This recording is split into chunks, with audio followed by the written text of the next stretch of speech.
오늘은 환자분들이 가장 많이 하는 질문을 말씀드리겠습니다. 목이 안 좋은데 왜 허리가 아프죠? 허리 MRI를 찍어도 심하지 않다고 하는데, 심지어 허리 수술을 받아도 허리는 계속 아픈 경우가 있습니다. 왜 그럴까요? 오늘은 그 이유를 쉽게 설명드리겠습니다. 성인의 머리 무게는 약 4 내지 5kg 정도로 볼링공 하나를 목 위에 올려놓고 있는 것과 마찬가지입니다. 정상적인 자세에서는 척추가 이 무게를 적절히 분산시켜 지탱하지만 무거운 머리가 앞으로 쏠리기 시작하면 이 균형이 깨지게 됩니다. 거북목은 단순히 목만의 문제가 아니라 몸 전체의 균형을 변화시키고 그 결과 허리에 부담이 증가하여 허리 통증이 생길 수 있습니다. 볼링공 무게에 맞먹는 무거운 머리가 몇 센티미터만 앞으로 나와도 몸은 앞으로 넘어지려고 합니다. 우리 몸의 가장 중요한 임무는 넘어지지 않는 것입니다. 그래서 머리가 앞으로 나가면 몸은 중력의 균형을 다시 맞추기 위해 목, 등, 허리, 골반까지 함께 움직입니다.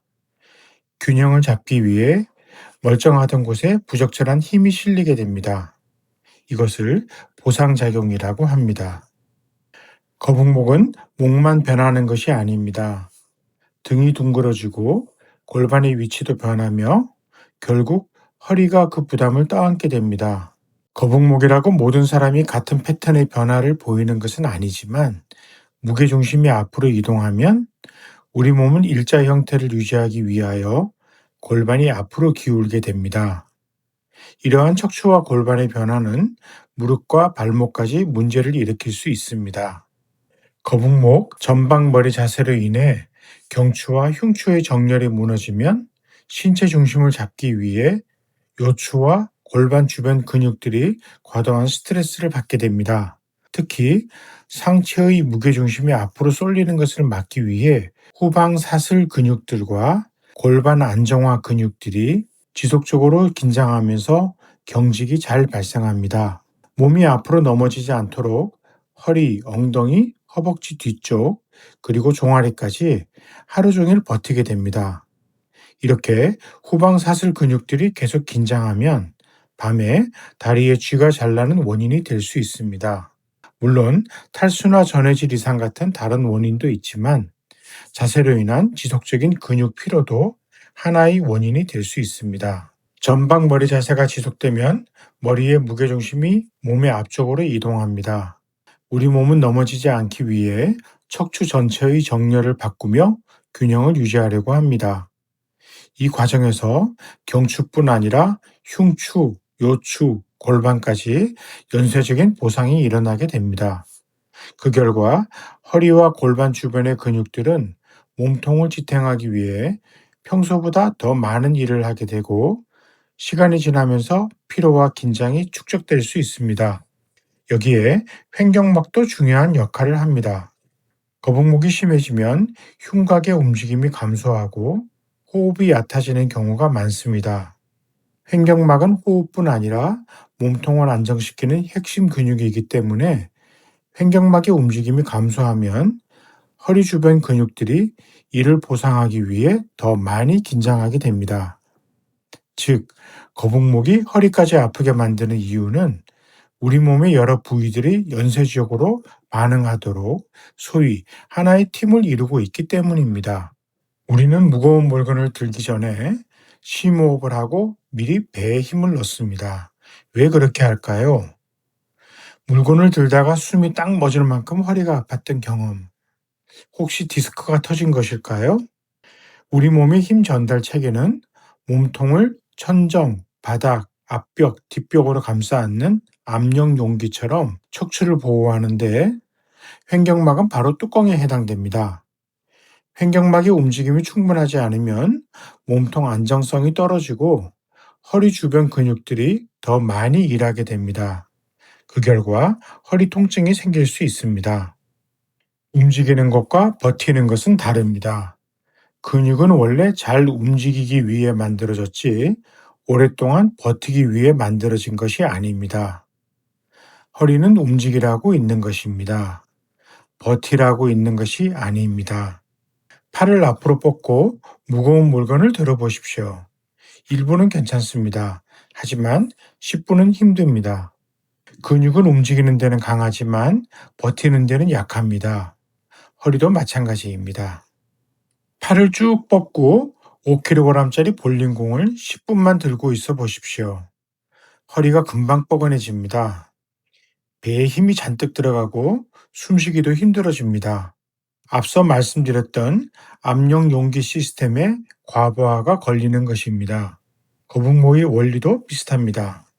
앞으로 나온 머리가 하루 종일 허리에게 보이지 않는 볼링공처럼 작용합니다.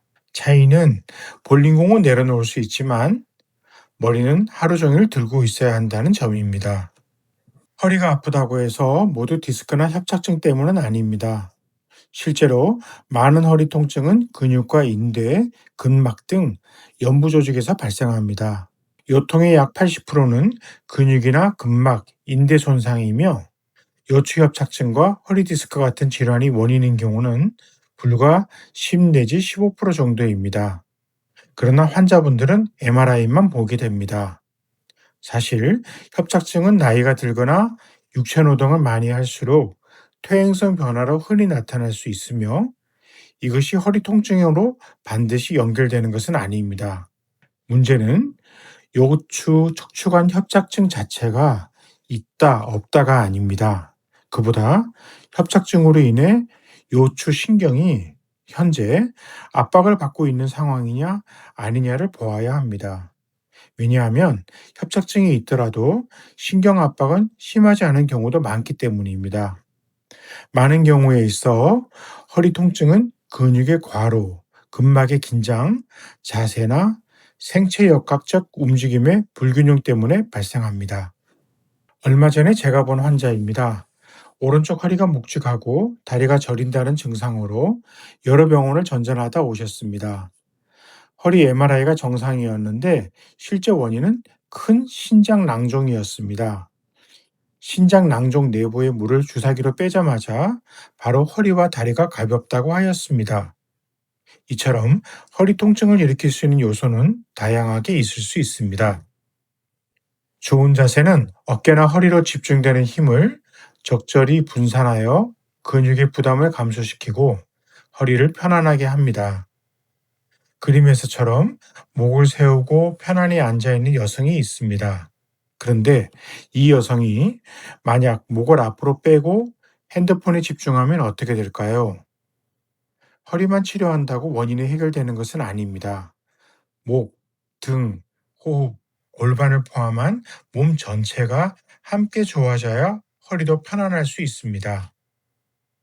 거북목은 단순히 목이 문제가 아니라 몸 전체의 정렬과 하중 전달 시스템을 변화시켜 허리에 과도한 부담을 주고 통증을 유발할 수 있습니다. 좋은 자세와 적절한 운동, 생활 습관의 변화만으로도 허리의 부담은 충분히 줄어들 수 있습니다. 허리 통증을 한 번에 낫게 하는 비방이나 묘약은 없습니다. 아무리 고가의 시술과 심지어 수술까지 받더라도 잘못된 자세와 생활 습관을 개선하지 못한다면 그 치료 효과는 제한적일 것입니다. 한편 허리 통증은 허리만의 문제로 생기는 경우보다 여러 부위의 문제가 함께 작용하는 경우가 훨씬 많습니다. 특히 연세가 많거나 오랫동안 육체 노동을 해오신 분들은 디스크나 협착증 같은 퇴행성 변화뿐 아니라 몸 전체의 움직임 패턴이 함께 변해 있는 경우가 많습니다. 몸은 아픈 부위를 보호하기 위해 자세와 움직임을 바꾸는데 그 결과 골반, 엉덩이, 흉추, 심지어 목까지 부담이 늘어나게 됩니다. 그래서 허리 통증은 허리만 치료한다고 해서 해결되지 않는 경우가 적지 않습니다. 여러 부위가 서로 영향을 주고받는 문제이기 때문입니다. 이번 영상에서 말씀드린 거북목 역시 허리 통증을 만드는 여러 원인 가운데 하나가 될 수 있습니다. 완벽한 자세로 2시간을 앉아 있는 것보다 비록 자세는 완전하지 못해도 30분마다 한 번씩은 꼭 의자에서 일어나서 잠시라도 몸을 풀어주는 것이 허리 건강에 훨씬 좋습니다. 의자에서 몸이 자주 떨어져야 합니다. 턱을 살짝 당기고 천천히 양 발바닥에 전해지는 느낌을 비교해 가면서 걸어보세요. 움직임과 걸음이 허리를 튼튼하게 만드는 보약입니다. 오늘은 거북목이 허리에 부담을 줄 수 있는 이유를 알아보았습니다. 하지만 여기에는 중요한 연결고리가 하나 더 있습니다. 바로 갈비뼈와 횡격막입니다. 다음 영상에서는 거북목이 어떻게 호흡을 바꾸고 그 변화가 다시 허리에 어떤 영향을 주는지 쉽게 설명드리겠습니다. 시청해 주셔서 감사합니다.